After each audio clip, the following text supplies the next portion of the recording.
Hello friend, welcome to my YouTube channel exam helper. So आज हम बात करेंगे पेडागोजी ऑफ फिजिकल साइंस में। इसमें आज का हमारा टॉपिक है मोस्ट इम्पॉर्टेंट, जो हमारे कई बार को प्रीवियस ईयर में आया हुआ है। तो हमारा टॉपिक का नाम है ब्लूम टैक्सोनॉमी। तो आज हम देखते हैं कि हमारी ब्लूम टैक्सोनॉमी किसने दी थी और इसके कौन कौन से पक्ष होते हैं, इसके कौन कौन से डोमेन है। तो पहला हमारा क्या है, इसमें ज्ञानात्मक पक्ष की बात की गई है। फिर दूसरा हमारा भावात्मक पक्ष, तीसरा हमारा मनोशारीरिक। जो हमारा ज्ञानात्मक पक्ष है वो किसने दिया था, बीएस ब्लूम ने। कब दिया था, 1956 में।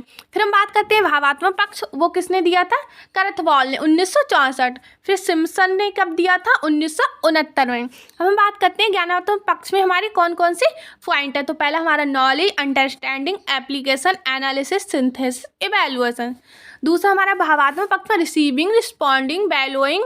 और फिर हमारा कॉन्सेप्टलाइजेशन, ऑर्गेनाइजेशन, करेक्टराइजेशन।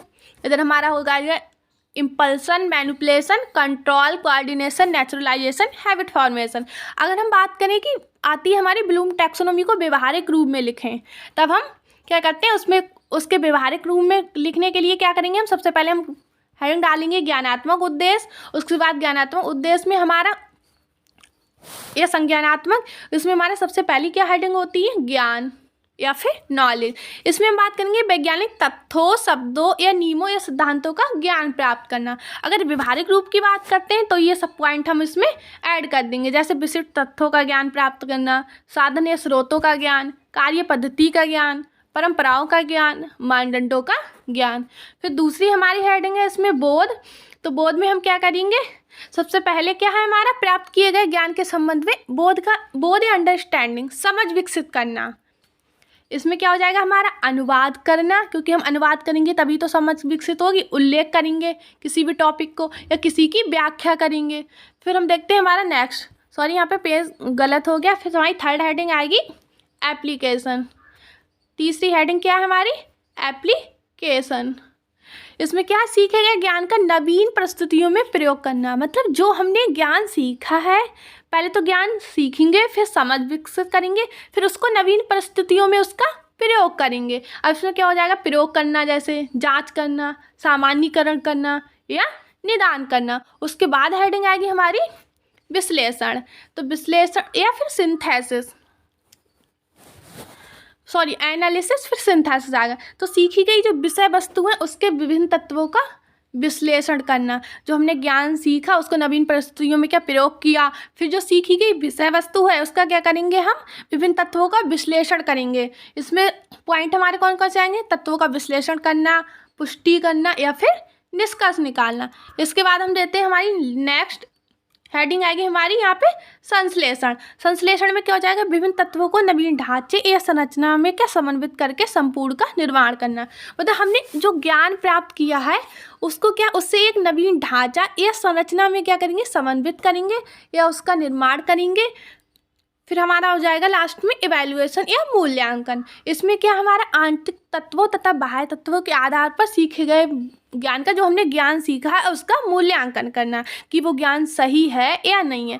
इसके बाद हम बात करते हैं कि जो हमारा बीएस ब्लूम है, इसने क्या कहा था, संज्ञानात्मक पक्ष के उद्देश्यों को क्या 6 भागों में वर्गीकृत किया। प्रत्येक वर्ग को क्या एक निश्चित क्रम में वर्गीकृत किया। बीएस ब्लूम ने क्या प्रत्येक वर्ग को, सॉरी यहाँ पे ऊपर नीचे हो गए थे, स्तर या क्रम के आधार पर आरोही में व्यवस्थित किया है। तो हमने सबसे पहले है क्या देखी थी, हमारे नॉलेज, अंडरस्टैंडिंग, क्या था हमारा पहला, knowledge, understanding, application, analysis, synthesis, evaluation. कितने पॉइंट हो गए हमारे, 6। अब हम बात करते हैं हमारा ज्ञानात्मक पक्ष की बात हो गई या संज्ञानात्मक की। अब हम बात करते हैं हमारे भावात्मक पक्ष की। तो भावात्मक पक्ष में सबसे पहला हमारा हेडिंग है रिसीविंग, किसी भी परिस्थिति या घटना के प्रति क्या संवेदनशील होना। क्या होना, संवेदनशील। अब संवेदनशील में हमारी सब हेडिंग कौन कौन सी आएंगे, जैसे ग्रहण करने की इच्छा शक्ति या सुनना या पसंद करना। उसके बाद हमारी हेडिंग आएगी हमारी रिस्पॉन्डिंग। तो जो हमने परिस्थिति या घटना के प्रति क्या किया था, संवेदनशील हुआ था। और रिस्पॉन्डिंग में क्या आएंगे, उद्दीपक के प्रति अनुक्रिया करना। रिस्पॉन्डिंग मीन्स अनुक्रिया करना। या फिर अनुक्रिया में सहमति होना। इसके अंदर सब हेडिंग आ जाएंगी। अनुक्रिया के लिए इच्छा होना, उत्तर देना। ये हेडिंग सब हेडिंग आपको तभी लिखनी है जब उसमें व्यवहारिक रूप से पूछा हो कि ब्लूम टैक्सोनॉमी को व्यवहारिक रूप से लिखिए। अगर केवल ब्लूम टैक्सोनॉमी पूछा तो आपको बस हेडिंग लिख के उनके अंदर थोड़ा बहुत लिखना है। उसके बाद हम बात करेंगे हम नेक्स्ट की। तो नेक्स्ट हमारा तीसरा क्या हो जाएगा, बैलोइंग। किसका, भावात्मक पक्ष का। इसमें क्या होगा, विभिन्न प्रत्ययों का मूल्य समझना। वैल्यूइंग मतलब मूल्य समझना। इसमें सब हेडिंग हो जाएंगी, मूल्यों को स्वीकारना, मूल्यों के प्रति प्रतिबद्धता या निर्धारण करना। उसके बाद हमारी हेडिंग आएगी कॉन्सेप्टुलाइजेशन। इसकी हमने कॉन्सेप्टलाइजेशन में हो जाएगा हमारा विभिन्न प्रत्ययों के संबंध में विभेद करना या स्थापित करना। तो इसमें पहली हेडिंग हो जाएगी हमारा विभेद करना, दूसरा हमारा संबंध स्थापित करना। किसके, भावात्मक उद्देश्य की बात चल रही है अभी। अब हमारा नेक्स्ट हेडिंग होगा या फिफ्थ हेडिंग होगी हमारी ऑर्गेनाइजेशन। इसमें क्या होगा, हमारे विभिन्न प्रत्ययों के बीच अंतर संबंध निर्धारित करना। जो हमने विभिन्न प्रत्यय लिए हैं उनके बीच के अंतर संबंध या उनके बीच रिलेशन निर्धारित करना। इसमें हमारी सब हेडिंग एक आ जाएगी, मूल्यों को एक प्रणाली में संगठित करना या इकट्ठा करना।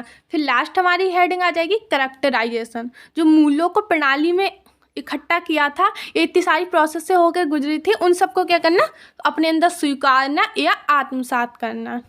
अब हम देखते हैं, जो पहला हो गया हमारा रिसीविंग भावात्मक का, फिर क्या था responding, valuing, organization, conceptualization, organization, characterization. इसमें क्या असेंडिंग ऑर्डर में लिख दिया हमको। इसकी ट्रिक भी हो जाएगी RRBCOC। अब हम देखेंगे हमारे नेक्स्ट या साइकोमोटर ऑब्जेक्टिव। साइकोमोटर ऑब्जेक्टिव में पहली हेडिंग क्या हमारी, इम्पल्सन, कार्य के प्रति उद्दीपन करना। जैसे मान लिया कोई कार्य है, उसके प्रति हम क्या कर रहे हैं, उद्दीपन। मैनिपुलेशन, उद्दीपन के आधार पर ही संपादन करना। फिर उसके बाद आ गया हमारा कंट्रोल, क्रियाओं को नियंत्रित करना। कोऑर्डिनेशन, क्रियाओं में संबंध स्थापित करना। उसके बाद आ जाएगा हमारा नेचुरलाइजेशन या स्वभाविकीकरण। जो कार्य क्रिया है उनको अपने स्वभाव में डालना।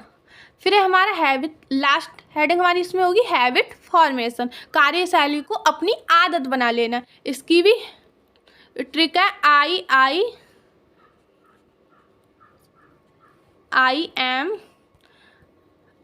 IMCC। इसकी हमारी ट्रिक है IMCCNH। Impulsion, manipulation, control, coordination, naturalization, habit formation. अब हम बात करते हैं हमारे इसमें कितने थे, 6। इम्पल्सन, मैनिपुलेशन, कंट्रोल, कोऑर्डिनेशन, नेचुरल और लास्ट कहती है हमारी हैबिट फॉर्मेशन। अब हम बात करते हैं जो उद्देश्य हैं उनको व्यवहारिक रूप में लिखने की कौन कौन सी विधियां हैं, इनके बारे में बात करेंगे, या फिर इनको व्यवहारिक रूप में लिखने की आवश्यकता पड़ी क्यों।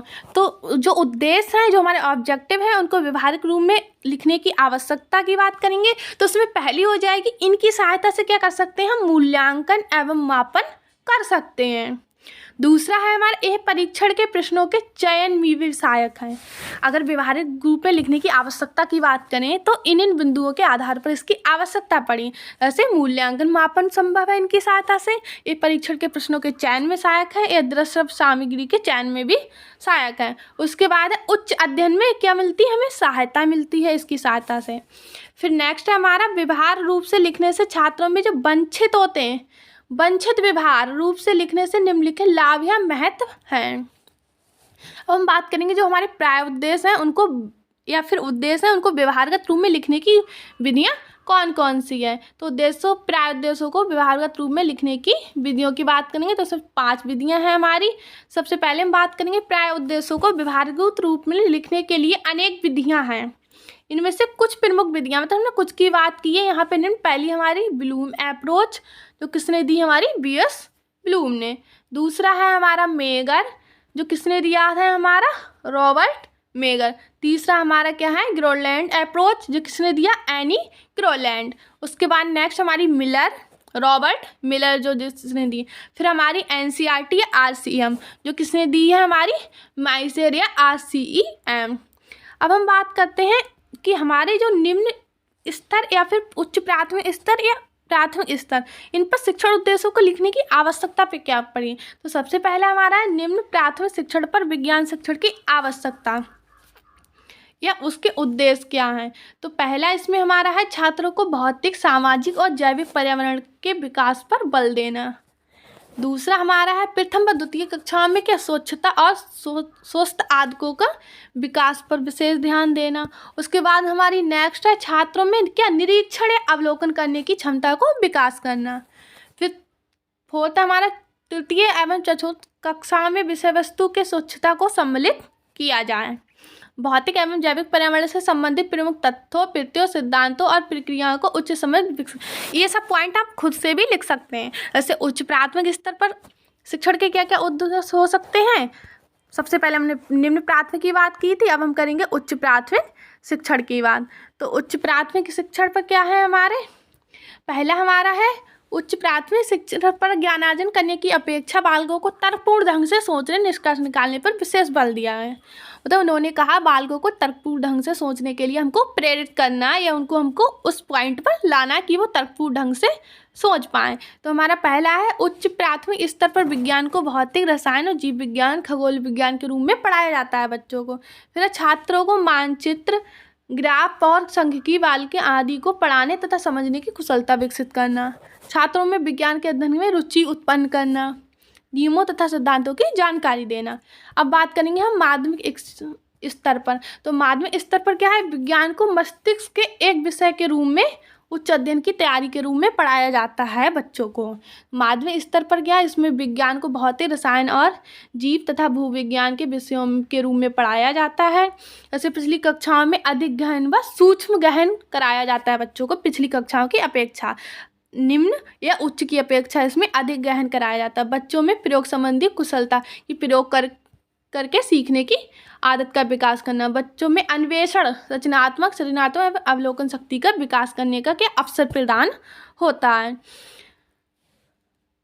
फिर छात्रों में विज्ञान के उपयोगों एवं योगदान को समझने की योग्यता विकसित करना। क्या है, योग्यता विकसित करना। अब आगे उच्च माध्यमिक स्तर पर क्या होगा इसका उद्देश्य। तो उच्च माध्यमिक स्तर पर विज्ञान की शिक्षा अनिवार्य न होकर ऐच्छिक होती है। आपने देखा होगा 10th के बाद कि मतलब ऐच्छिक विषय के रूप में आपको पढ़ना है या नहीं पढ़ना है, वो आपकी इच्छा है। विज्ञान के द्वारा छात्रों को किसी विशेष व्यवसाय अथवा संबंधित पाठ्यक्रम के अध्ययन के लिए तैयार करना होता है इसमें, और नवीन वैज्ञानिक धारणाओं एवं विचारों से अवगत कराया जाता है। बच्चों को विज्ञान से संबंधित ग्रंथों और यंत्रिकाओं का अध्ययन कराने के लिए प्रेरित किया जाता है, और इसमें विज्ञान विषय को ऐसे पढ़ाया जाता है कि बच्चा क्या करे, उससे संबंधित आगे अपने व्यवसाय भी कर सकें।